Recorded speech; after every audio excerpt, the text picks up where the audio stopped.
మీలో నివసించుచు ఉన్న యెడల మృతుల్లో నుండి క్రీస్తు యేసును లేపినవాడు సావునకు లోనైన మీ శరీరములో గూడా మీలో నివసించుచు ఉన్న తన ఆత్మ ద్వారా జీవింపచేయును.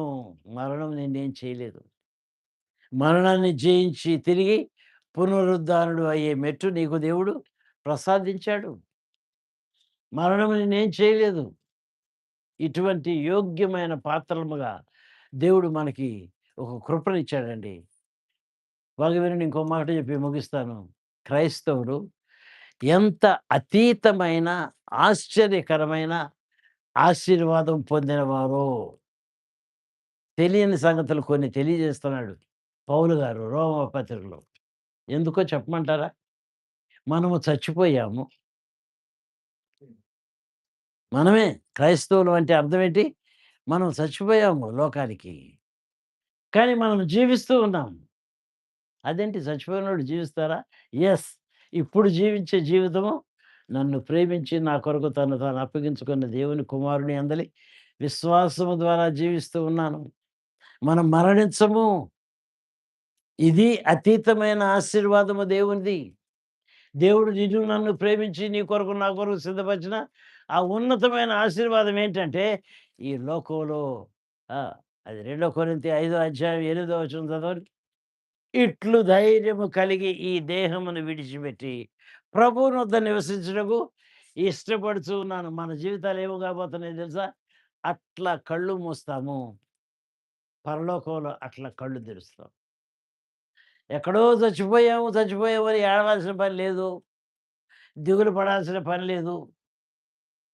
ఎక్కడ పోయినా అక్కడ మళ్ళీ కలుస్తాం. ఎందుకంటే మనమందరము క్రీస్తులోనికి బాప్తీసం పొందిన వారం. క్రీస్తు కూడా పాపముల విషయమై చనిపోయిన వారం. క్రీస్తు లేచినప్పుడు పాపాన్ని జయించి లేచిన వాడుగా మనము కూడా తిరిగి లేచాము.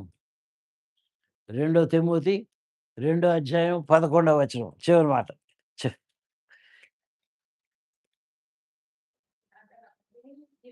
ఉండండి. 2 తిమోతి రైట్. ఈ మాట నమ్మదగినది. నేను చెప్పిన మాటలు ఎవరన్నా కాగితం మీద రాసుకొని ఇంటికెళ్ళి చదువుకుంటే వాక్యం పట్టుద్ది, అతుకుద్ది.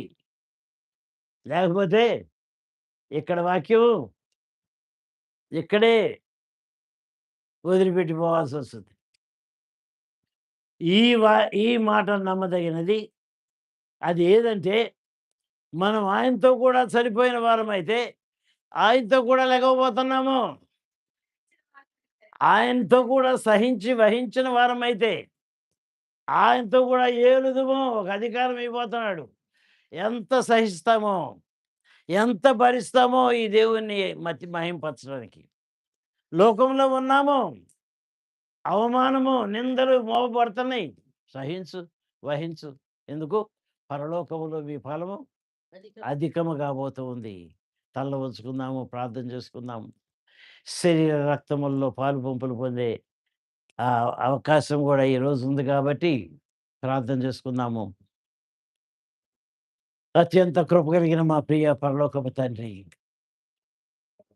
నాయనా నీ పరిశుద్ధ పాద సన్నిధిలోనికి మమ్మల్ని క్షేమంగా తోడుకొని వచ్చావు. నీకు వందనములు. జీవపు మాటలు మాకు వినిపించావు నాయనా. మేము ఏది తెలియక, గ్రహించక, అర్థం చేసుకోక ఈ లోకంలో తచ్చట్లాడుతున్నామో, తిరిగి పాపపు ఊబిలో చిక్కి విడుదల లేని వారముగా, నశించిపోయే వారముగా ఏ విధముగా బ్రతుకుతూ ఉన్నామో, మా మనోనేత్రాలు తెరిచినందుకు నీకు వందనాలు ప్రభువా. ఇక మరణించము నాయనా. ఇక మాకు మరణం లేదు మా ప్రభువా. అట్లా కళ్ళు మూసి అట్లా నీ సన్నిధిలో కళ్ళు తెరవబోతూ ఉన్నాం. ఆ కృపను మాకిచ్చినందుకు నీకు వందనాలు నాయనా. పోగొట్టుకునే వారముగా ఉండనివ్వద్దు. తిరిగి పాపములో పొర్లాడే వారముగా ఉండనివ్వద్దు.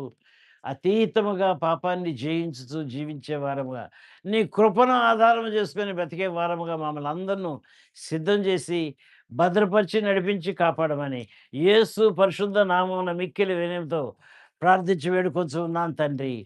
ఆమేన్. మన తండ్రి అయిన దేవుని ప్రేమ,